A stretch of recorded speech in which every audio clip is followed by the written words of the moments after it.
और यही हमारी सबसे बड़ी कठिनाई होती है। भगवान श्री कृष्ण ने गीता के उपदेश में अर्जुन को एक ही बात कही थी कि कर्मण्येवाधिकारस्ते मा फलेषु कदाचन।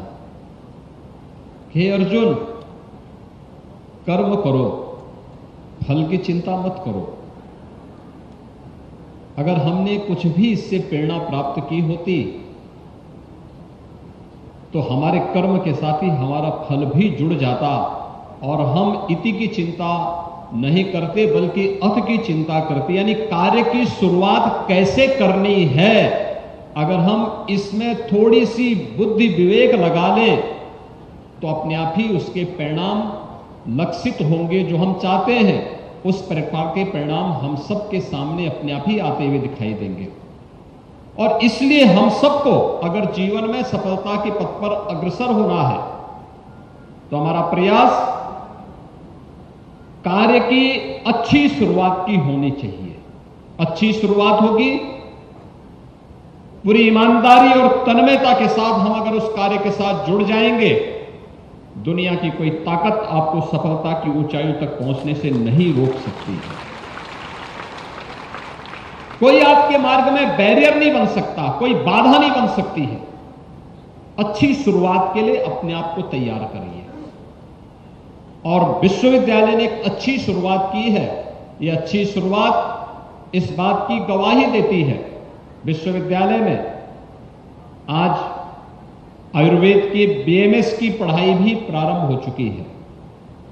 मुझे पिछले दिनों विश्वविद्यालय के बीएमएस के छात्रों के साथ संवाद करने का अवसर प्राप्त हुआ था।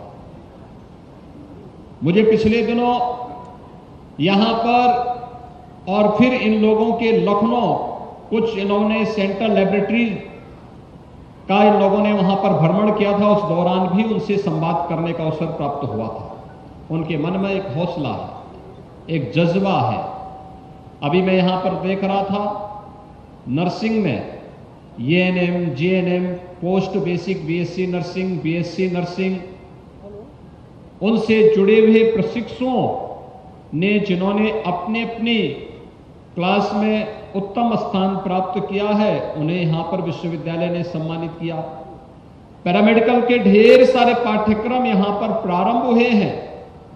जो पूरी चिकित्सा स्वास्थ्य की नींव है, उसकी बैकबोन है, वह पाठ्यक्रम भी यहां पर प्रारंभ हो चुके हैं। इस नए सत्र में भी मुझे बताया गया कि अन्य अनेक कार्यक्रम यहां पर प्रारंभ हो रहे हैं जो आज की आवश्यकता के अनुरूप इन छात्र छात्राओं को समाज और राष्ट्र के लिए अपने आप को एक योग्य नागरिक के रूप में साबित करने के उस प्रकार के पाठ्यक्रम उपलब्ध करवाने और विश्वविद्यालय ने मेहनत करके प्रतिष्ठित संस्थाओं के साथ एमओयू करके इस कार्यक्रम को आगे बढ़ाया है। यह एक वर्ष की उपलब्धि के साथ उसे जोड़ा जा सकता है और इसलिए एक वर्ष की इस उपलब्धि के लिए संतुष्टि के साथ ही हमें अपनी आगामी शिक्षा क्षेत्र की उन चुनौतियों की तरफ और स्वास्थ्य क्षेत्र की चुनौतियों की ओर अपने आप को तैयार करना होगा। क्योंकि विश्वविद्यालय आरोग्य धाम में स्थित है। यहां पर शिक्षा के साथ साथ स्वास्थ्य पर भी कार्य हो रहा है। और मैं भी देख रहा था, मैं एक दिन एक समाचार पत्र की रिपोर्टिंग देख रहा था। विश्वविद्यालय के जो कुलपति हैं major general doctor Atul Vajpayee, army medical corps के मेजर जनरल पद से अवकाश ग्रहण करने के बाद उन्होंने विश्वविद्यालय ज्वाइन किया और विश्वविद्यालय के कुलपति के रूप में आज अपनी सेवा दे रहे थे। उन्होंने यहां पर चिकित्सालय भी है और मुझे बताया गया कि आज पहले स्थापना दिवस में एक स्वास्थ्य मेला का आयोजन भी यहां पर आयोजित किया गया है। तो एक चिकित्सक होने के नाते एक स्वाभाविक जिज्ञासा कि इन क्षेत्रों में कौन से कारणों से अकस्मात लोगों की मौतें हो रही हैं, उसके कारण क्या है। उन्होंने विभिन्न यहां के चिकित्सालय के, गोरखनाथ चिकित्सालय के medical college, AIIMS, district hospital और आसपास के क्षेत्रों के कुछ डाटा इकट्ठे किए। लैब से उन्होंने उस डाटा को भी मिलान किया, जो टेस्टिंग रिपोर्ट थी उसको भी मिलान किया, और फिर उन्होंने निष्कर्ष निकाले कि वास्तव में मौत के आंकड़े किन बीमारियों के कारण थे जिन्हें हम बीमारी नहीं मानते थे, जिन्हें हम कुछ और कारण मानते थे। किसी को इंसेफ्लाइटिस मानते थे, किसी को मेनिंजाइटिस मानते थे, किसी को हम डेंगू मानते थे, लेकिन इन सब से इतर उन्होंने अपना एक नया शोध प्रस्तुत किया कि नहीं, ये जो छुछुंदर होता है ना, चूहा के पेशाब से भी एक बीमारी होती है। गांव में जो झाड़ झंकार होता है उसके कारण वो पैदा होते हैं, और वह मौत का कारण था, और वह सभी समाचार पत्रों ने उसे बड़े अच्छे ढंग से प्रस्तुत करने का काम किया था। और मुझे लगता है कि यह चिकित्सा क्षेत्र में, नर्सिंग क्षेत्र में, पैरामेडिक के क्षेत्र में, या तमाम प्रकार के जो पाठ्यक्रम हैं, इन पाठ्यक्रमों के क्षेत्र में भी जो अन्य अनेक शोध के अवसर हैं, आयुर्वेद के क्षेत्र में व्यापक अवसर है। एक एक अभियान हमारे लिए शोध का विषय बन सकता है, एक नए पब्लिकेशन का विषय बन सकता है, रिसर्च पेपर का विषय बन सकता है।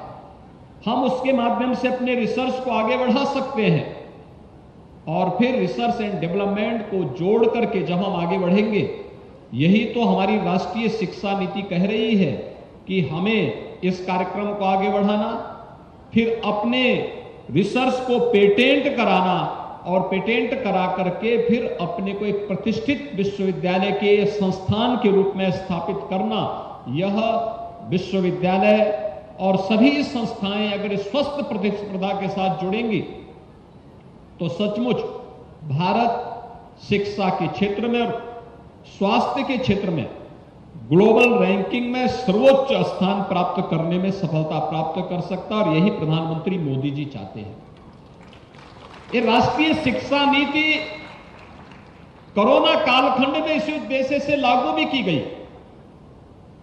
कोरोना कालखंड में इसीलिए, आप सब जानते हैं, जब पूरी दुनिया कोरोना से पस्त थी, पूरी दुनिया कोरोना जैसी महामारी से अपने स्वयं के बचाव में लगी हुई थी, तब भारत के अंदर प्रधानमंत्री मोदी जी के नेतृत्व में बड़े अभिनव कार्यक्रम चल रहे थे। यहां पर जीवन भी बचाया जा रहा था और जीविका को भी बचाने का कार्य हो रहा था। गरीबों के लिए फ्री में राशन की सुविधा हो रही थी, श्रमिकों को भरण पोषण भत्ता दिया जा रहा था, लोगों के व्यवस्थित उपचार की सुविधा, फ्री में उपचार, फ्री में टेस्ट, ये सभी सुविधाएं उपलब्ध।